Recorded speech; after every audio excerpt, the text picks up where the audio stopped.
데살로니가전서 4장 1절로 12절까지 말씀 우리 한 목소리로 합독하도록 하겠습니다. 그러므로 형제들아, 우리가 끝으로 주 예수 안에서 너희에게 구하고 권면하노니 너희가 마땅히 어떻게 행하며 하나님을 기쁘시게 할 수 있는지를 우리에게 배웠으니 곧 너희가 행하는 바라 더욱 많이 힘쓰라. 우리가 주 예수로 말미암아 너희에게 무슨 명령으로 준 것을 너희가 아느니라. 하나님의 뜻은 이것이니 너희의 거룩함이라. 곧 음란을 버리고 각각 거룩함과 존귀함으로 자기의 아내 대할 줄을 알고 하나님을 모르는 이방인과 같이 세욕을 따르지 말고 이 일에 분수를 넘어서 형제를 해하지 말라. 이는 우리가 너희에게 미리 말하고 증언한 것과 같이 이 모든 일에 주께서 신원하여 주심이라. 하나님이 우리를 부르심은 부정하게 하심이 아니요 거룩하게 하심이니 그러므로 저버리는 자는 사람을 저버림이 아니요 너희에게 그의 성령을 주신 하나님을 저버림이니라. 형제 사랑에 관하여는 너희에게 쓸 것이 없음은 너희들 자신이 하나님의 가르치심을 받아 서로 사랑함이라. 너희가 온 마게도냐 모든 형제에 대하여 과연 이것을 행하도다.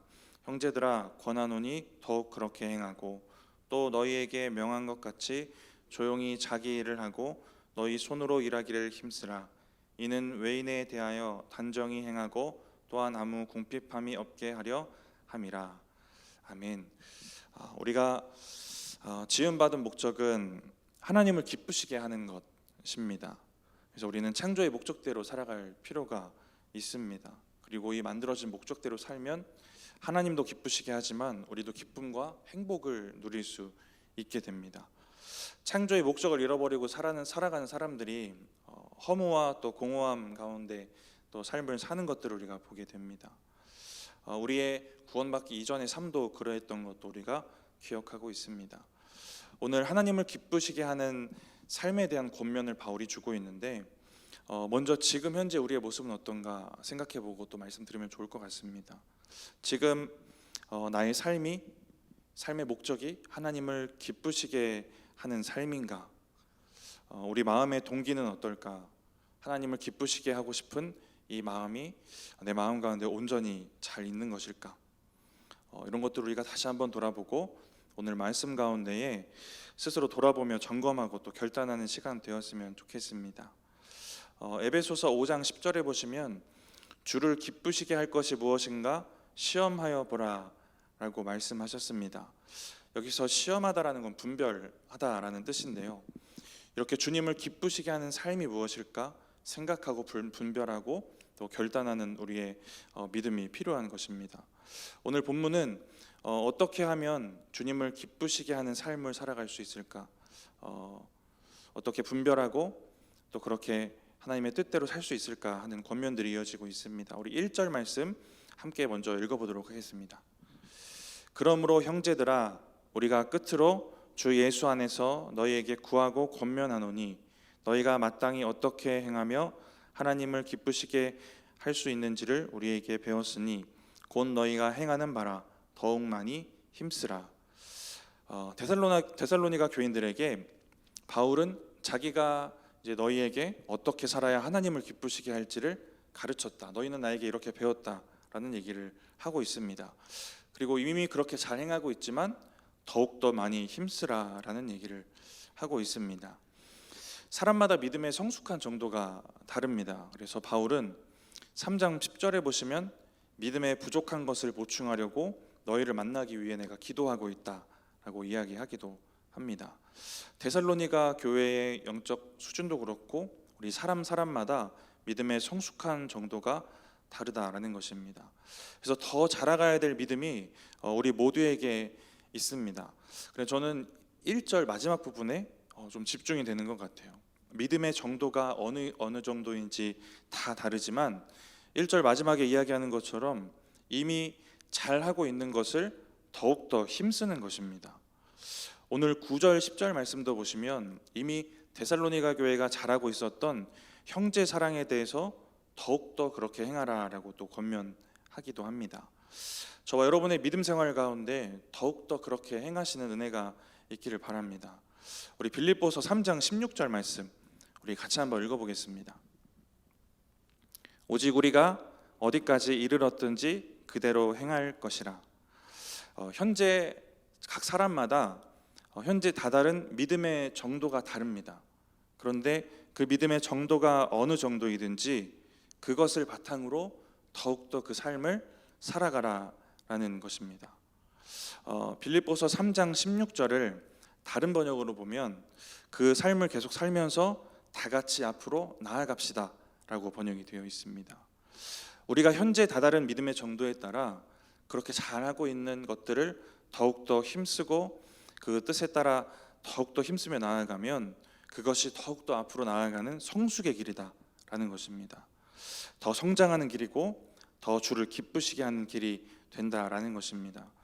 우리는 주를 기쁘시게 하기 위해서 또 다른 무언가를 결단하기를 원하고 또 더 나은, 더 높은 무언가를 해야만 할 것 같은 생각들을 하기도 합니다. 근데 오늘 말씀을 보면 주를 기쁘시게 하기 위해서 지금 잘하고 있는 것에 더욱더 힘쓰면 더 기쁘시게 할 수 있도록 우리가 잘하게 된다라고 말씀하고 있습니다. 우리 골로새서 1장 10절 말씀 같이 읽어보겠습니다. 주께 합당하게 행하며 범사에 기쁘시게 하고 모든 선한 일에 열매를 맺게 하시며 하나님을 아는 것에 자라게 하시고. 우리가 하나님을 기쁘시게 하는 삶을 살면 이 삶을 통해서 방금 읽었던 이 말씀처럼 하나님을 아는 것에 자라게 된다라고 합니다. 우리가 하나님을 더욱더 기쁘시게 하려면 하나님을 더욱더 깊이 알아야 할 것입니다. 그런데 우리가 이미 잘 살아가고 있는 또 하나님의 뜻대로 살아가고 있는 우리의 삶이 쌓이고 쌓여서 주를 더 알아가고 그렇게 주님께 더욱더 기쁘시게 하는 삶을 올려드릴 수 있다라는 것입니다. 이러한 삶이 저와 여러분 가운데 있었으면 좋겠습니다. 오늘 본문에는 크게 세 가지의 권면이 이어지고 있습니다. 우리 첫 번째로 4장 3절 말씀 한번 읽어보도록 하겠습니다. 하나님의 뜻은 이것이니 너희의 거룩함이라 곧 음란을 버리고. 먼저 이 하나님의 뜻은 이것이니 하고 말씀하시는 이 3절에 우리가 좀 집중해 보면 하나님의 뜻은 저와 여러분이 거룩해지는 것입니다. 하나님의 뜻이 거룩하여진 저와 여러분을 통해 이루어지기 때문에 그렇습니다. 하나님의 뜻이 무엇일까? 하나님 원하시는 게 무엇일까? 하나님을 위해 내가 할 수 있는 것은 무엇일까? 우리는 하나님의 뜻을 생각하면 구체적이고 무슨 특정한 한 가지 일을 생각할 때가 많습니다. 그래서 뜻하신 무언가를 나에게 특별히 구체적으로 계시한다라고 생각하기도 하는 것 같아요.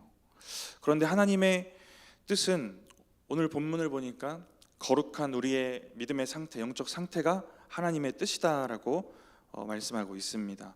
우리 데살로니가전서 5장 16절부터 18절까지 우리 잘 아시는 말씀 같이 한번 읽어보겠습니다. 항상 기뻐하라, 쉬지 말고 기도하라, 범사에 감사하라. 이것이 그리스도 예수 안에서 너희를 향하신 하나님의 뜻이니라. 어떤 특정한 일을 지목해서 주신 게 아니라 항상 기뻐하고 쉬지 말고 기도할 수 있는, 또 범사에 감사할 수 있는 그런 영적인 상태가 하나님의 뜻이다라고 이야기를 하고 있습니다. 이처럼 저와 여러분이 하나님의 뜻에 따라 살아가고 싶은 그러한 마음이 있다면 더 거룩하게, 또 더 기뻐하고 더 기도하고 또 감사하며 살아가면 되는 것입니다. 이러한 영적 상태로 우리가 살아갈 때에 우리 안에서 역사하시는 하나님의 일들이 있게 될 것입니다. 하나님의 뜻을 저와 여러분의 이러한 영적인 상태로 표현하는 것은 하나님의 뜻을 이뤄가는 것이 성령의 도우심으로 가능하기 때문에 그렇습니다. 그래서 오늘 3절에도 하나님의 뜻이 우리의 거룩이라고 말하고 있는데 이 거룩한 삶에 대한 구체적인 권면, 첫 번째 권면인데 먼저 음란에 대한 권면을 특히 강조해서 이야기를 하고 있습니다. 그 시대는 헬라인들이 가득했던 그 사회 가운데에는 음란도 가득했습니다. 근데 그들에게는 지금 우리의 생각과는 좀 다른데 성욕을 절제한다는 것 자체가 부자연스러운 것으로 취급이 되었습니다. 그러니까 우리가 일반적으로 생각하는 음란의 기준과도 달랐어요. 그래서 부부 사이에서만 성적인 관계를 맺어야 한다라는 것은 뭔가 이상한 생각으로 여겨지기도 했습니다. 그래서 이 성적인 것을 가정 안에서 지키지 않고 아내 외에 음란을 행하는 일들이 많이 있었습니다. 창녀들과 관계를 맺는 것도 그들에겐 일상적인 일이었고, 노예들이 성착취를 당하는 일과 동성연애와 또 근친상간까지도 빈번하게 일어나는 그 사회의 일들이었습니다. 그러니까 음란이 일반화되어 있는 그러한 사회였어요. 그리고 종교적으로는 우상을 섬기는 신전에서 우상을 숭배하는 일로 성관계를 강조하기도 했습니다. 그래서 종교적인 매춘이 일반적으로 일어나고 신전에는 신전 창녀들이 많이 있었습니다. 이렇게 음란이 일반화되어 있는 사회적 분위기, 또 종교적 분위기 속에서 교회가 개척되어진 것입니다. 그리고 이제 믿음이 성장해 가고 있는, 이제 막 회심해서 믿음이 성장해야 되는 이 성도들이 이러한 문란한 분위기에 휩쓸릴 수 있는 위험이 컸다라는 것입니다. 그래서 바울은 그들을 향해 음란에 대한 권면을 오늘 길게 이야기를 하고 있는 것입니다. 우리 3절부터 5절까지 다시 한번 읽어보도록 하겠습니다. 하나님의 뜻은 이것이니 너희의 거룩함이라 곧 음란을 버리고 각각 거룩함과 존귀함으로 자기 아내에 대할 줄을 알고 하나님을 모르는 이방인과 같이 세욕을 따르지 말고. 4절 말씀을 보시면 그 일반화된 그 시대의 음란의 기준으로 가정과 아내를 대하지 말라라고 이야기하는 것입니다. 아내를 거룩함과 존귀함으로 대하라. 거룩함과 존귀함이라는 그 상태에 계속적으로 머물러 있어서 그렇게 행하라라는 이야기를 하고 있습니다. 우리 6절 말씀도 읽어보겠습니다. 이 일의 분수를 넘어서 형제를 해하지 말라. 이는 우리가 너희에게 미리 말하고 증언한 것과 같이 이 모든 일에 주께서 신원하여 주심이라. 6절의 이 일은 계속해서 이야기하고 있는 그 음행에 대한 이 일입니다. 음행에 대한 이 일로 분수를 넘어서 형제를 해하지 말라. 자신의 음행으로 인해 다른 형제를 해하게 되는 경우를 이야기하는 것인데, 음란이 일반화된 그 사회적 분위기에 휩쓸려서 이방인과 같이 혼인관계 외에 그러한 음란들, 그런 관계들을 맺을 때에 그런 관계 속에서 타인의 아내들, 다른 여자들을 과 음란을 행할 때에 그 타인의 또 남편인 형제들에게 해를 끼치는 것이다 라는 이야기를 하고 있는 것입니다. 근데 중요한 건 이 죄에 대해서 주께서 신원하신다라고 말씀하시는 부분이에요. 신원이라는 단어는 공의와 형벌이라는 의미입니다. 하나님의 처벌이 있다라는 것입니다. 이런 일로 피해를 당한 형제가 혹 힘이 없거나 혹 말씀드렸던 그 사회적 분위기 때문에 이런 일반화된 사회적 분위기로 아무도 문제 삼지 않더라도 하나님께서 심판하신다라는 이야기입니다. 우리가 삶을 살아갈 때에 우리가 힘이 없고 있고도 문제가 아닙니다. 세상에서 말하는 사회적인 통념과 분위기도 문제가 아니에요. 우리에게 오직 문제되는 것은 하나님의 기준입니다. 우리에게 이것이 가장 중요한 것입니다. 우리가 속해 살아가는 것은 세상이지만 우리 삶의 분명한 기준은 하나님이시다라는 것입니다. 이것을 놓치지 않고 잘 살아가셨으면 좋겠습니다. 우리 4장 7절 말씀 같이 한번 읽어보겠습니다. 하나님이 우리를 부르심은 부정하게 하심이 아니요 거룩하게 하심이니. 우리를 부르신 것은 거룩하게 하시기 위해서다라는 얘기입니다. 하나님을 기쁘시게 하는 삶은 우리를 창조하셨을 때 하나님의 목적이에요. 근데 우린 그것을 잃어버렸습니다. 구원을 잃어버렸어요. 하나님과 관계가 끊어졌습니다. 다시 우리를 구원하셨을 때 목적이 다시 또 회복이 되는 것입니다. 하나님을 기쁘시게 하는 삶. 우리를 부르신 목적, 우리를 구원하신 목적이 바로 하나님을 기쁘시게 하는 것, 거룩한 우리의 그러한 모습이다라는 것입니다. 우리의 믿음 가운데에 구원이 값지다, 귀하다라는 그러한 믿음이 있으셨을 것입니다. 지금도 있으실 거예요. 근데 이 마음과 믿음이 우리가 식어지지 않아야 하나님을 기쁘시게 하기 위해 더욱더 거룩에 힘쓰는 삶을 살아갈 것이다 라는 것입니다. 우리 데살로니가전서 2장 12절 말씀 같이 한번 읽어보겠습니다. 이는 너희를 부르사 자기 나라와 영광에 이르게 하시는 하나님께 합당히 행하게 하려 함이라. 너희를 부르사, 이 부르심의 목적이 바로 우리의 거룩함으로 하나님께 합당한 삶을 사는 것이다 라고 이야기합니다. 우리 데살로니가후서 2장 14절 말씀도 같이 한번 읽어보겠습니다. 이를 위하여 우리의 복음으로 너희를 부르사 우리 주 예수 그리스도의 영광을 얻게 하려 하심이니라. 이를 위하여 복음으로 너희를 불렀다라고 합니다. 이를 위하여, 이게 무엇이냐면 13절 그 전 절에 나오는데 여러 가지가 있지만 거룩을 또 이야기를 합니다. 성령의 거룩하게 하심, 성령의 거룩하게 하심을 너희가 받게 하고 누리게 하기 위해서 너희를 불렀다, 너희를 구원했다라는 얘기를 하고 있습니다. 하나님의 부르심이라는 것은 우리를 구원하신 사건입니다. 살리신 사건이에요. 저와 여러분을 살리셨던 이 사건입니다. 우리가 살게 된 이유가, 이 목적이 거룩이다라는 것입니다. 우리를 살려주신 하나님의 목적과 바라시는 것이 거룩이라면 우리가 그 목적대로 살아갈 때에 하나님이 얼마나 기쁘실까 하는 것도 우리가 생각해 볼 수 있을 것 같습니다. 이렇게 부르심의 목적대로 거룩을 지켜가시는 저와 여러분들 되시기 바랍니다. 우리 4장 8절 말씀 같이 한번 읽어보겠습니다.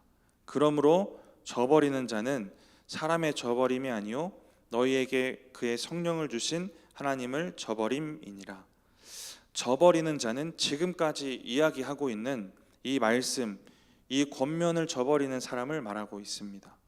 근데 이어지는 말씀을 보시면 이 권면과 말씀을 저버리는 사람은 사람의 말이 아니라 성령을 주신 하나님의 말씀, 하나님을 저버리는 것이다 라고 이야기하고 있습니다. 저버린다는 것은 거절하고 또 거부하는 것입니다. 거역하는 거예요. 하나님을 거역한다라는 것입니다.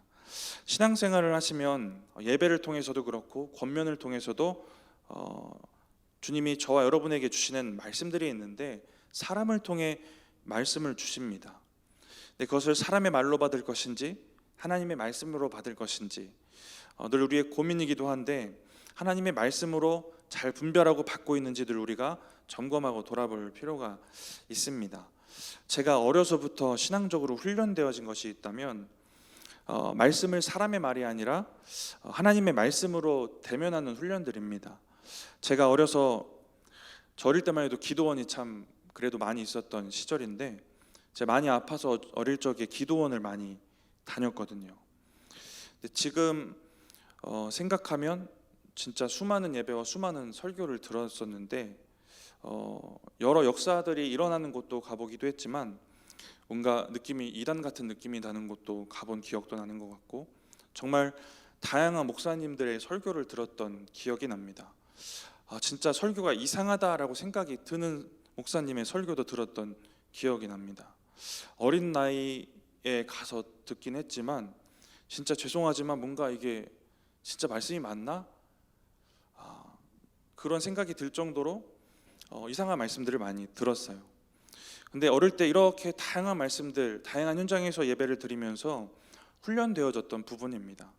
내가 하나님의 말씀을 듣지 못하면 어떡하지? 내가 분별하지 못하고 내가 모르는 거면 어떡할까? 이러한 두려움에서 시작했는지 모르겠는데 어릴 때부터 그 현장에 있으면서 기도하게 하셨어요. 하나님, 이게 잘못된 것이면 잘 걸러지게 하시고 저는 이 현장에서 저는 하나님의 말씀을 듣고 싶습니다 라는 기도를 했던 기억이 납니다. 그래서 사역을 하다가 뭔가 저의 영적 성향에 맞지 않는 사역들과 그런 예배들을 할 때가 있었거든요. 예전 사역지에서. 그럴 때도 홀로 바닥에 무릎을 꿇고 이렇게 기도했던 기억이 납니다. 저에게 그래서 설교를 듣는 원칙이고 태도가 되어진 것은 어떤 설교자, 어떤 설교라도 내가 악착같이 은혜를 받겠다는 그 마음을 가지는 것입니다. 하나님의 말씀이 그 안에 있다면 내가 어떻게든 하나님의 말씀으로 받겠다라는 그 각오입니다. 이단이나 거짓된 진리를 전하는 것까지 말씀드리는 것은 아닙니다. 그래서 예를 들면 게으른 설교자가 부지런함을 설교하더라도 나는 그 안에서 하나님의 음성을 듣겠다라는 각오입니다. 제가 사역하다 보면 함께 사역하는 사역자의 일상을 보게 됩니다. 근데 저도 부족하지만 그 사역자들의 부족함을 보게 되지 않습니까? 예전에 사역할 때 시간을 잘 사용하지 못하는 사역자가 있었어요. 근데 그분이 시간에 대해 설교하는 겁니다. 시간을 잘 사용해서 주를 위해 살아야 된다고 하는 거예요. 그렇게 시간에 대해 설교했던 기억이 납니다. 사람의 말로 받았으면 너나 잘하세요가 됐을 거예요. 근데 습관대로 말씀 노트를 펴고 필기하고 또 하나님의 말씀으로 잘 받았습니다. 그리고 받은 말씀대로 그 시간을 잘 썼어요. 수련회 준비하던 중이었는데 기도하는데 시간을 더 써야겠다는 결단과 함께 수련회를 위해 기도하러 갔던 기억이 납니다.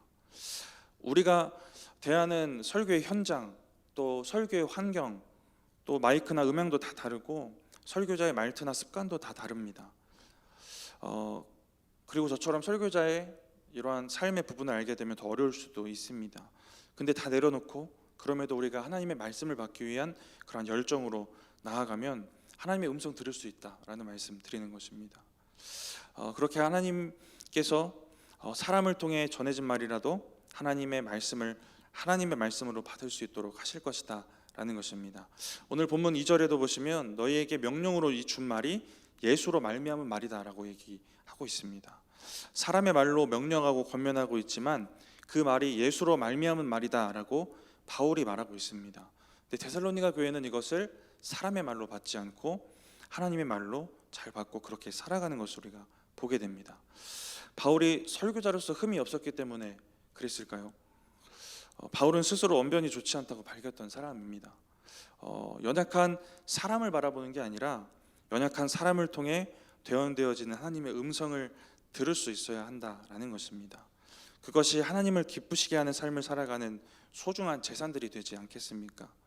우리가 우리의 자아와 우리의 판단과 우리의 생각 때문에 하나님의 이 음성을 놓치게 되는 경우들이 많지 않을까 하는 말씀을 드리는 것입니다. 우리가 그것들을 하나하나 놓치지 않고 우리가 더욱더 하나님의 말씀에 매달려 나아갈 때에 하나님을 더 기쁘시게 하는 삶을 살아갈 수 있는 우리의 믿음의 재산이 될 것이다 라는 것입니다. 이렇게 하나님의 음성을 들으시고 또 분별하시는 은혜가 저 여러분 가운데 있기를 바랍니다. 이어지는 9절 10절 말씀은 데살로니가 교회가 이미 잘하고 있는 것을 이야기하고 있습니다. 우리 9절 10절 말씀 같이 읽어보겠습니다. 형제 사랑에 관하여는 너희에게 쓸 것이 없음은 너희들 자신이 하나님의 가르치심을 받아 서로 사랑함이라. 너희가 온 마게도냐 모든 형제에 대하여 과연 이것을 행하도다. 형제들아 권하노니 더욱 그렇게 행하고. 데살로니가 전서에서 바울은 이미 믿음이 어리지만 잘하고 있는 교회, 근데 거기다가 박해도 받고 있는 교회를 위로만 하지 않고 더 잘하라는 얘기를 계속해서 이야기를 합니다. 더 성장하고 더 애쓸 것을 이야기하고 있습니다. 오늘 본문에서도 그렇고 방금 읽었던 10절 9절에도 그렇습니다. 우리 개개인마다 영적인 그 수준이 다르고 더 성장하고 애써야 할 것들이 다 다를 것입니다. 어떤 사람은 온유를 더 힘써야 할 것이고 어떤 사람은 궁유를 더 애써야 할 수도 있습니다. 그리고 이미 잘하고 있는 부분들이 있을 수 있을 거예요. 9절 10절 말씀처럼 데살로니가 교회는 형제 사랑을 잘하고 있습니다. 근데 그럼에도 더 애쓰라고 하지 않습니까? 저와 여러분의 그 믿음에 성숙한 성품이 있더라도 더욱더 애쓰시기 바랍니다. 우리 성숙의 목표가 예수 그리스도이시기 때문에 그렇습니다. 데살로니가 교회가 형제 사랑 잘하고 있지만 더 사랑하고 더 섬겨야 할 것이 남아 있는 것입니다. 사랑하고 섬기는 것은 끝이 없고 영원한 과정이기 때문에 그렇습니다. 우리가 목표하고 닮아가야 될 것이 우리 예수님의 사랑이기 때문에 그렇습니다. 목숨까지 주신 예수님의 사랑을 담기 위해서 우리가 더욱더 사랑에도 힘써야 할 줄로 믿습니다. 우리가 더 힘써야 할 것, 이미 잘하지만 더 애써야 할 것들, 이것들 가운데에 계속해서 이 믿음의 경주를 멈추지 마시고 나아가시기 바랍니다. 그래서 끊임없이 우리 예수님의 삶에 가까워지기까지 노력하시고 또 그렇게 하나님을 기쁘시게 하시는 저와 여러분들 되시기 바랍니다. 우리 11절 말씀 같이 한번 읽어보겠습니다. 또 너희에게 명한 것 같이 조용히 자기 일을 하고 너희 손으로 일하기를 힘쓰라. 데살로니가 교회에 있었던 사람들 중에 이 재림에 대한 잘못된 신앙을 가지고 자기 손으로 일하지 않았던 사람들이 있었던 것 같습니다. 저희가 살고 있는 세상에 오래전 일이지만 잘못된 종말론 가진 이단 중에 재산 다 팔고 모여서 재림만 기다리던 사람들이 있었습니다. 이런 사람들은 믿음을 가지고 지금을 살지 않는 사람들입니다. 근데 데살로니가 전서는 재림을 강조하고 있는데 지금을 현재를 잘 살아내라라는 권면을 중점적으로 하고 있습니다. 그런데 믿음으로 이후의 삶만 바라보는 사람들이 있는 것입니다. 근데 반면에 믿음으로 현재에 사는 사람들도 있는 거예요. 성경은 현재를 살고 지금을 살라고 말씀하고 있는 것입니다. 성경의 수많은 가르침은 우리 안에, 우리 속에만 간직하라고 주시는 말씀들이 아니다라는 것입니다. 이 믿음은 여러분과 제가 서 있는 그곳에서, 지금 여기 이곳에서 우리의 삶으로 고백되어야 한다라는 것입니다. 바울은 11절에 이렇게 자기 직업을 가지고 자기 힘으로 일해서 살라고 얘기합니다. 재림에 대한 잘못된 믿음으로 지금을 살지 않고 그렇게 나태한 이들을 권면하고 있는 것입니다. 근데 이 이유를 12절에 이야기를 하고 있습니다. 우리 12절 같이 한번 읽어보겠습니다. 이는 외인에 대하여 단정히 행하고 또한 아무 궁핍함이 없게 하려 함이라. 이는 외인에 대하여, 이는 그렇게 되면, 그러면, 그리하면이라는 뜻입니다. 조용히 자기 일을 하고 너희 손으로 일하기를 힘쓰라. 11절의 권면입니다. 근데 그렇게 하면 외인에게 단정히 행하고, 이렇게 얘기를 하고 있습니다. 근데 다른 번역 성경에 이렇게 번역되어 있어요. 외인에게 단정히 행하고 라는 것이 그리스도인이 아닌 다른 사람들도 여러분을 믿고 따르고 존경하게, 존중하게 될 것입니다. 교회 밖의 사람들에게도 존경을 받게 될 것입니다 라고 번역되어져 있습니다. 우리가 자기 일을 하고 또 우리 손으로 일하기를 힘쓰고 우리의 믿음으로 지금을 살아가면 믿지 않은 사람들도 우리를 믿고 존중할 것이다 라는 말입니다. 반대로 그렇게 살지 않아서 믿지 않는 사람들이 믿는 자들을 비난하고 교회를 비난하고 예수를 비난하는 일들이 생겼다라는 것입니다. 다시 말씀드리지만 믿음을 가지고 현재를 살지 않으니까 이런 일들이 일어나는 것입니다. 믿음을 가지고 지금 그 자리에서 지금을 잘 살아내시는 저와 여러분들 되셨으면 좋겠습니다. 그 자리에서 믿음을 삶으로 고백하시는 저와 여러분들 되셨으면 좋겠습니다. 그래서 어떻게 지금을 살아갈 것인가? 나는 지금 어떻게 내 믿음을 고백할 것인가? 오늘 말씀을 듣고 또 기도하는 가운데에 그러한 결단들이 있으셨으면 좋겠어요. 구체적으로 나의 믿음을 어떻게 고백할까 하는 우리의 고백이 있었으면 좋겠습니다. 우리가 믿음으로 살면, 지금을 살아내면 하나님을 기쁘게 할 것이고 믿지 않는 사람에게도 존중을 받는다라는 것입니다. 우리가 하나님을 기쁘시게 하는 것, 그리고 이로써 사람에게도 존중받고 칭찬받게 되는 일들이 생긴다라는 것입니다. 저와 여러분의 삶에 이러한 은혜가 있기를 바랍니다. 사람에게도 인정받고 존중받고 칭찬받는 그러한 일들이 있었으면 좋겠어요. 그래서 저와 여러분이 전하는 복음이 존중받고 저와 여러분이 다니고 있는 이 교회가 존중받고 또 우리가 믿고 있는 하나님과 예수 그리스도의 십자가가 존중받는 그러한 은혜가 저와 여러분의 삶으로 또 이렇게 이루어졌으면 좋겠습니다. 말씀을 마치면서 거룩으로 부르신 이 하나님의 뜻을 깨달아 살아가시기 바랍니다. 그렇게 자기를 잘 지켜가시기 바라요. 그리고 그렇게 거룩함으로 주님을 기쁘시게 하기 위해 더욱더 힘쓰시기 바랍니다. 못하는 거 더 힘쓰시고 잘하고 있는 것도 더 힘쓰시기 바랍니다. 그래서 여러분이 서 있는 그곳에서 믿음을 삶으로 고백하시는 그런 구체적인 결단과 은혜가 있으시기 바랍니다. 중요한 것이 무엇인가? 우리의 인생에 중요한 것이 무엇일까? 하나님을 기쁘시게 하려는 이 목적이 우리에게 가장 중요한 것이다. 이러한 삶의 목적과 결단이 저와 여러분께 있기를 바랍니다.